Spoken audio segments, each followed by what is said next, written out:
Hello everyone. Welcome back to Helpo Helps with the HKDSE exam. In our last video, we looked at the reading portion of the exam. In today's video, we're going to look at the writing portion. So let's jump right in. The most common problem with the writing portion is poor fluency. And this is actually the most common problem in writing in general. Now, this is not only a problem for non-native speakers. Native speakers can also struggle with poor fluency.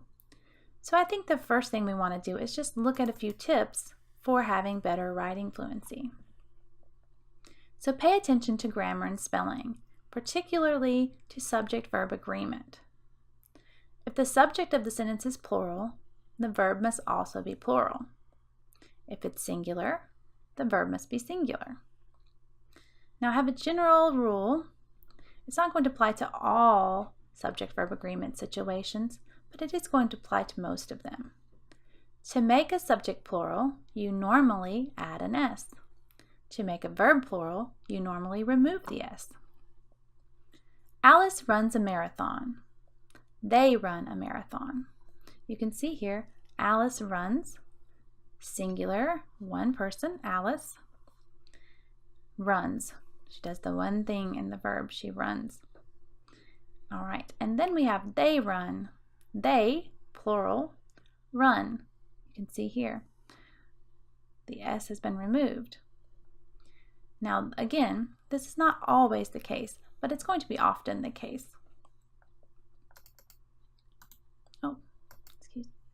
So we have the second part of tips for writing fluency, and that's going to be organizing sentences in a logical fashion.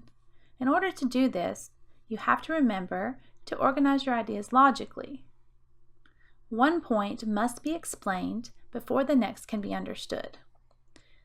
Now, remember that it's important to read over your answers and make sure that they make sense and they flow in a logical progression. I know sometimes with a timed exam, we feel like we don't have time to think and organize our ideas before we write, or to review them after. But if you take the time to think about them before and review them after, it's actually going to take you less time to write the answer, because you're not going to be fumbling around for ideas and thoughts, and so you're not going to have as much correction as you review. So let's look at the sample exam. We're going to be reading the choosing, and as we read this, we're going to take a few moments and think on it as we're reading, because it's very important to think about what you read when you're reading.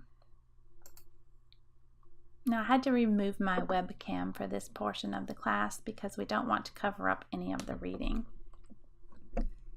The choosing. We were first equal, Mary and I, with the same colored ribbons and mouse-colored hair, and with equal shyness we curtsied to the lady counselor for copies of Collins' children's classics. First equal, equally proud. Best friends too, Mary and I, a common bond in being cleverest, equal, in our small school's small class. I remember the competition for top desk, or to read aloud the lesson at school service, and my terrible fear of her superiority at sums. I remember the housing scheme where we both stayed, the same houses, different homes, where choices got made. I don't know exactly why they moved, but anyway they went. Something about a 3-apartment and a cheaper rent. But from the top deck of the high school bus, I'd glimpse among the others on the corner Mary's father, muffled, contrasting strangely with the elegant greyhounds by his side. He didn't believe in high school education, especially for girls, or in forking out for uniforms. 10 years later, on a Saturday, I am coming from the library. Sitting near me on the bus, Mary, with a husband who is tall, curly-haired, has eyes for no one but Mary. His arms are round the full-shaped vase that is her body. Oh, you can see where the attraction lies in Mary's life. Not that I envy her, really. And I am coming from the library with my arms full of books. I think of those prizes that were ours for the taking, and wonder when the choices got made that we don't remember making. So now let's look at a sample question. What do you think is the writer's message? Give reasons to support your views. Now, because I was thinking about what I was reading while I was reading it, I have an idea of what I would answer for this. So I think that the writer's message is one about consequences of choices. Now, this is a good statement, but it needs support to show how we came to this conclusion. So we're going to take a moment to look back at the poem in two parts and show how a logical progression of our answer can occur. So first in the poem, we see that the two girls are equal. The author spends a lot of time pointing out that they're equal. She wants to develop the message that choices change everything. So in order to do that, she really needs to lay out how equal the girls were. Now, at the end, we see where she's going to move in the change because she says an important statement, where choices got made. And this implies that choices are not always ours, or we don't always have a choice in our choices because they're often made for us by family or by situations. So this is going to bring about the idea of the opportunity for choice. So now that we've analyzed that, let's take the first part of the poem into consideration. So the writer's message is about the consequences of choices in our lives. So I think the best thing to do is to take that information that we understand from the first part and develop a good, strong sentence. The author starts by exemplifying the equality of the two girls in school, showing them as making similar educational choices to be studious and excel. So here I've taken the information that we read and I've condensed it into a very logical, organized, and thoughtful sentence.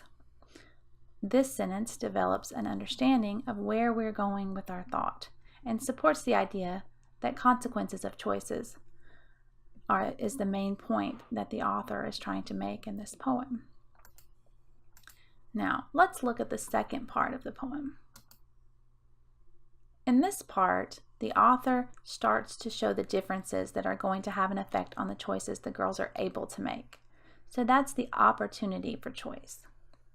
She indicates the different beliefs of family, as she's allowed to attend secondary school, but Mary is not. And as she points that out, she moves forward to later in the future. The girls meet, and Mary's choices have led to a happy marriage. The author's choices have led to college. Now, the author doesn't directly say that she's attending college, but she gives us some clues. As she went to secondary school, it's 10 years from the start of secondary school, and she talks about coming from the library. She actually says that twice, with her arms full of books. So we can deduce through the author's statements that she is in college. Now finally, the author exemplifies the point that choices make a difference by reiterating how choices are made. Our opportunity for choices is often influenced by outside factors, which we can see in the ending statement of the poem, when the choices got made that we don't remember making. So let's take the second part of the poem into consideration. Again, we're supporting the idea that the message is about consequences of choices. So we're going to condense information from the poem to support this idea. The influence of opportunity on choices is noted when one is able to attend high school and the other is not. Later in life, Mary is happily married and the author is attending college. These events show where choices have led each girl. The author ends the poem by commenting about the choices they don't remember making, which supports the idea that all choices have consequences regardless of how or when they are made. So let's look at all of that together and consider why this is a good answer. The writer's message is one about the consequences of choices. The author starts by exemplifying the equality of the two girls in school, showing them as making similar educational choices to be studious and excel. The influence of opportunity on choices is noted when one is able to attend high school, but the other is not. Later in life, Mary is happily married, and the author is attending college. These events show where choices have led each girl. The author ends the poem by commenting about all the choices that they don't remember making, which supports the idea that all choices have consequences regardless of how or when they are made. Now, there's much more that can be said if we were asked to analyze the poem, but it's important when we're answering our questions to stay focused on the task. And the task here is just to have a short answer about what we believe the message to be. So we want to be brief, but we also want to have a strong argument that supports our opinions. So take note of the logical progression of the idea. We have the consequences of choices. We have the girls are equal. Then there are choices that are made about high school. Then there are choices throughout life. And then they are here at this point in the story where one is happily married, the other is attending college. So putting these events in order, we see that that shows how choices have led to different consequences for each girl. And then we also see at the end of the poem where the idea is supported that they all have choices and the consequences are regardless of how or when they are made. So you can see how our ideas logically and progressively support the point that the author has a message about the consequences of choices. We can also look and see that our grammar and our sentence structure and our vocabulary are all very good, right? Now, vocabulary is something that can be very difficult because you often don't have an extensive vocabulary to use. And that's all right. But what you want to do is you do want to use as much of the vocabulary that you do have in your writing so that you can show how you've progressed and how you make connections throughout the English words. But I would caution you to make sure that you do understand the vocabulary that you use, because using vocabulary improperly is going to harm your score and harm your structure and fluency. So today we have looked at the writing portion of the exam, and I hope that all of these ideas have supported you in developing in your understanding of what to do for that part of the exam. In our next video, we're going to talk about the listening portion of the exam. We're going to address the common problems and build support for having a strong answer in the listening portions. So, see you next time. Bye.